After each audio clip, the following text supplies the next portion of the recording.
There is a place outside The Hague where the dunes go quiet. The Dutch call it Waalsdorpervlakte. A flat stretch of sand and grass, unremarkable. Easy to miss if you don't know what happened there.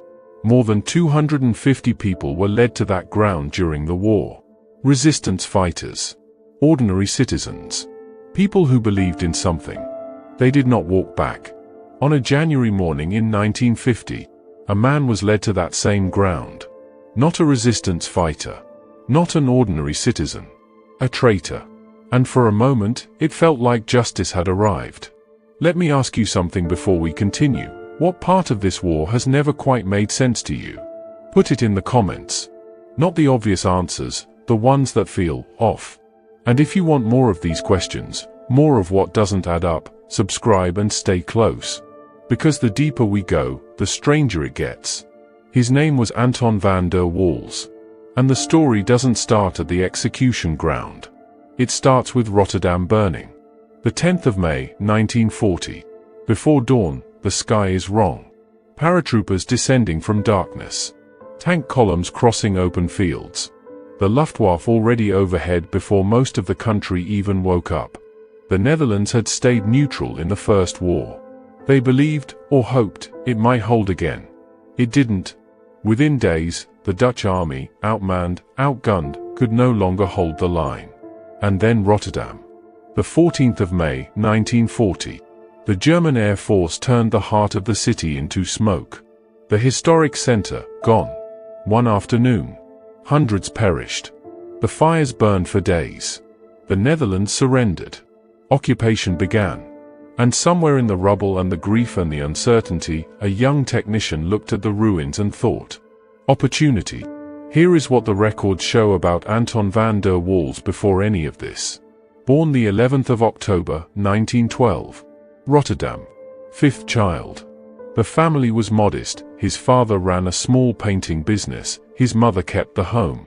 An unremarkable beginning. But Anton was restless. Clever enough to get ahead, not disciplined enough to stay there. He studied electrical engineering. Earned a diploma. Lost job after job, arguments, dismissals, failed ambitions. Started a repair business for radios and motorcycles. It went bankrupt within months.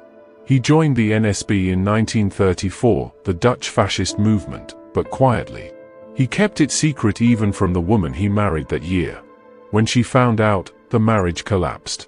2 weeks later, he married again. Had a son. Refused to recognize the child legally. Abandoned them both? Third marriage, 1939. He told his new wife he had only been married once before. He had been married twice. The war had not yet started. And already, the man's life was built almost entirely on fabrication.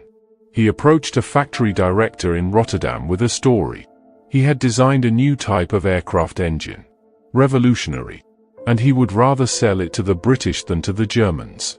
The story was false. Every detail of it. But it worked. It opened doors. It got him introduced to people who were quietly, carefully organizing against the occupation. Small cells. Careful networks. People risking everything. Among them, a young man named Jan Streef, who eventually held resistance meetings in van der Waals's apartment. They trusted him. They met in his home. And in late 1940, van der Waals walked into the SD office in Rotterdam and offered to sell them everything he knew. At first, they turned him away. Then Joseph Schreider, head of SD counterintelligence in The Hague, saw what he was. On the 30th of April, 1941, Anton van der Waals became an official SD informant. His first target was delivered within days. A man suspected of shooting a German railway officer. Van der Waals handed him over. Collected 5,000 guilders. And a monthly salary. He had found, at last, steady work. What followed was not frenzied. It was not panicked or impulsive. It was patient. He infiltrated the resistance network operating in the Kennemerland region, northwest Netherlands. Played the role of trusted courier. Weeks later, the group's key members were arrested. The Germans seized their radio codes. Used them to trace other cells. Those fighters did not survive.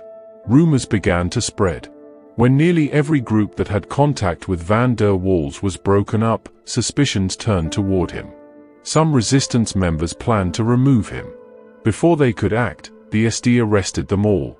Van der Waals changed his name, became Anton de Wild, moved on. His next target was a resistance group led by Ernst de Jonge, a former Olympic athlete. Van der Waals arrived claiming he had parachuted in from England. He carried English cigarettes as proof. It worked again. The group was betrayed. Most captured. Some did not survive. Then the Tweeswantje network, run by shipowner Allard Oosterhuis.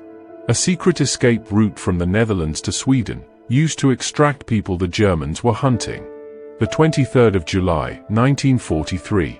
The SD destroyed it. The route closed. Dozens captured. Even the SD became cautious with him. Schreider considered deploying him to England as a double agent. He decided the risk was too great. Instead, they spread a rumor that van der Waals had perished, hoping to quiet the resistance's suspicions.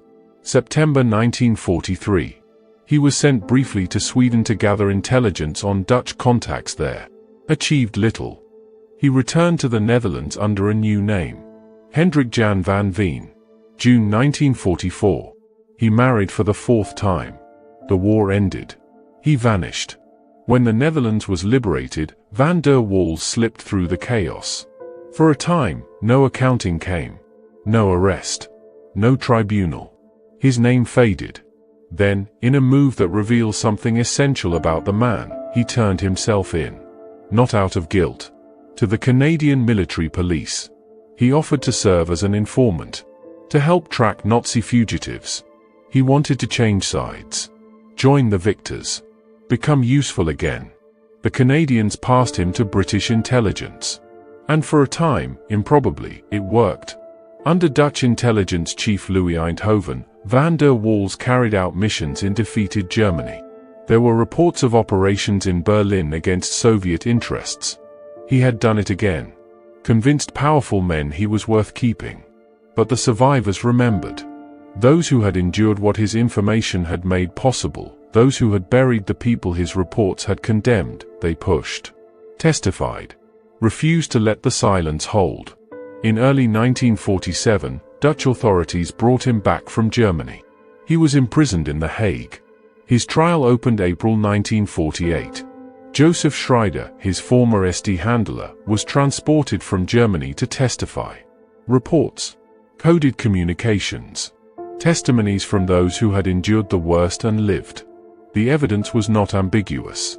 The 7th of May, 1948. The verdict. Guilty. Directly responsible for the capture of at least 83 people, 38 of whom did not survive. The sentence was death. He appealed for clemency to the new Dutch queen, Juliana. She refused. He waited in his cell for almost 2 years. January 26, 1950. They led him to Woolsdorpervlakte, the same dunes outside The Hague where more than 250 resistance fighters had been brought during the occupation. The same ground. He was 37 years old. When the rifles fired, they ended the story of one of the most successful SD informants in Western Europe. A man who had never fought for any cause. Who had no ideology worth speaking of.